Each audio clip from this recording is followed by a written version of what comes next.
Welcome to This Explainer. Today, we're diving into a story that absolutely shook the global automotive industry. Picture this. It's 2008. The global financial system is literally teetering on the edge of an unprecedented collapse. And right in the middle of all this chaos, an Indian automobile company finalizes a deal to buy two of Britain's most iconic, historic luxury car brands, Jaguar and Land Rover. At the time, these brands were the absolute pinnacle of British engineering and prestige. And yet, this massive acquisition was happening against all odds. So today, we're going to unpack exactly how this underdog pulled off what's widely considered one of the greatest business success stories of the 21st century.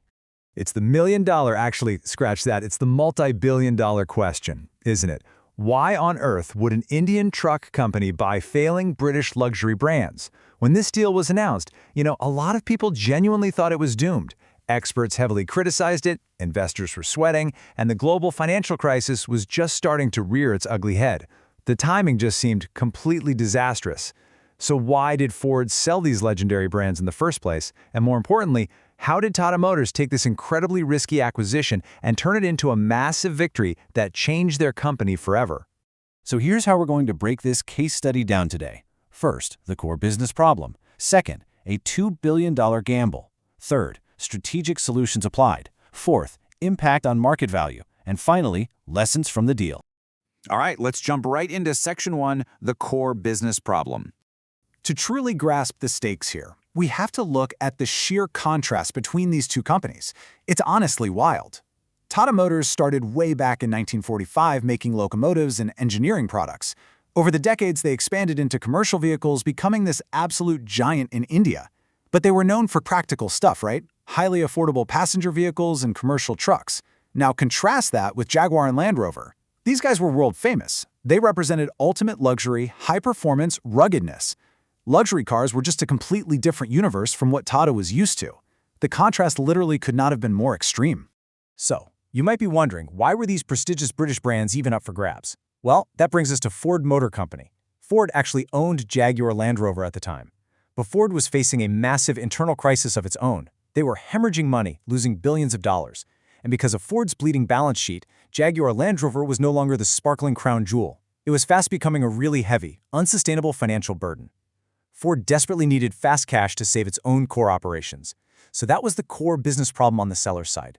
A legendary asset had suddenly become a severe liability. Moving on to Section 2, a $2 billion gamble.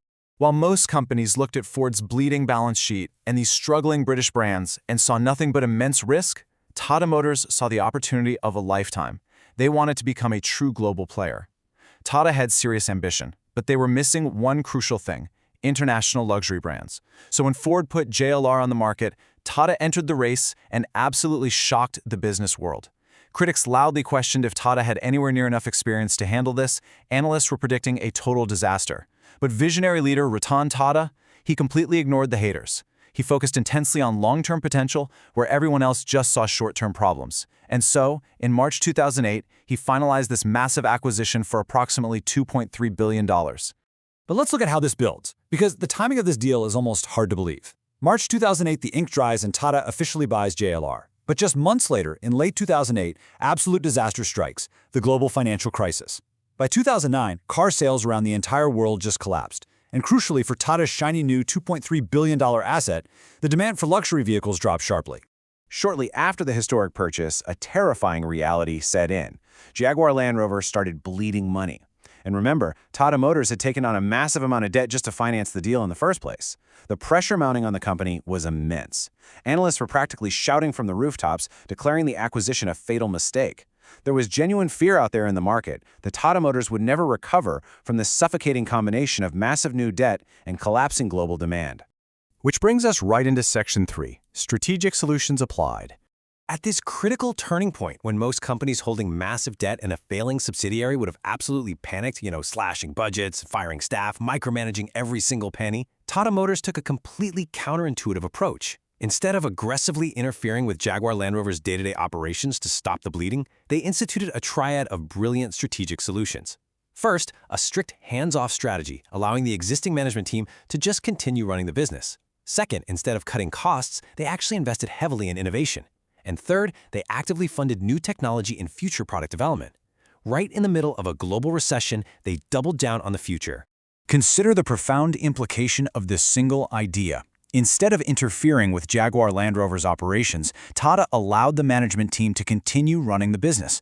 This was the absolute linchpin of their entire turnaround strategy. By trusting the process, maintaining JLR's distinct British brand identity, and backing their internal engineering talent with real hard capital, Tata laid the solid groundwork for a massive, product-led comeback. They didn't try to turn Jaguar into Tata. They empowered Jaguar to be the absolute best version of Jaguar. Okay, let's see how all of this played out in Section 4. Impact on market value. All that incredible patience through the absolute darkest days of the crisis, it paid off in ways literally no one predicted. Because they kept funding innovation during the recession, Jaguar Land Rover was fully armed and ready with highly anticipated new vehicles right as the global economy finally began to recover. The prime example here is the Range Rover Evoque. This model alone triggered an absolute surge in demand. It was a massive hit, and it acted as the catalyst that rapidly transformed JLR from a struggling, money-losing asset into a major, undeniable profit generator.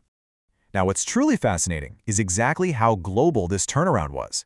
Notice the incredibly balanced distribution in the post-crisis demand surge. We're looking at 35% coming from China, another 35% from Europe, and 30% from North America. Sales weren't just recovering in one pocket of the world. They were skyrocketing across all major international markets simultaneously.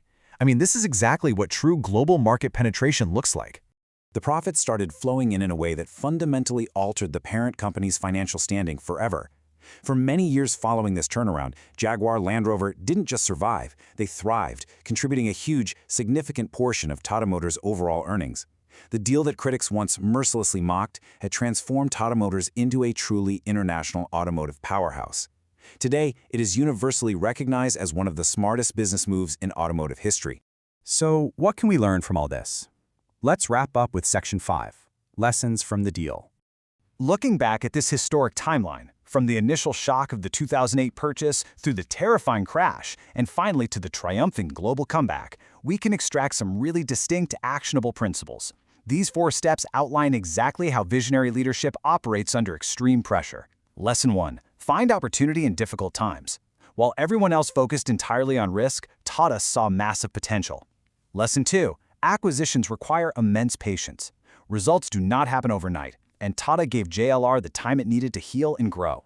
Lesson 3. Trust matters. Instead of imposing rigid corporate control, they trusted existing management to maintain the brand's unique identity. And finally, Lesson 4. Long-term thinking beats short-term fear. Ratan Tata was looking a full decade ahead, while all of his critics were just paralyzed by the immediate panic of the financial crisis. Today, this event is studied all over the world as one of the most successful international acquisitions by an Indian company.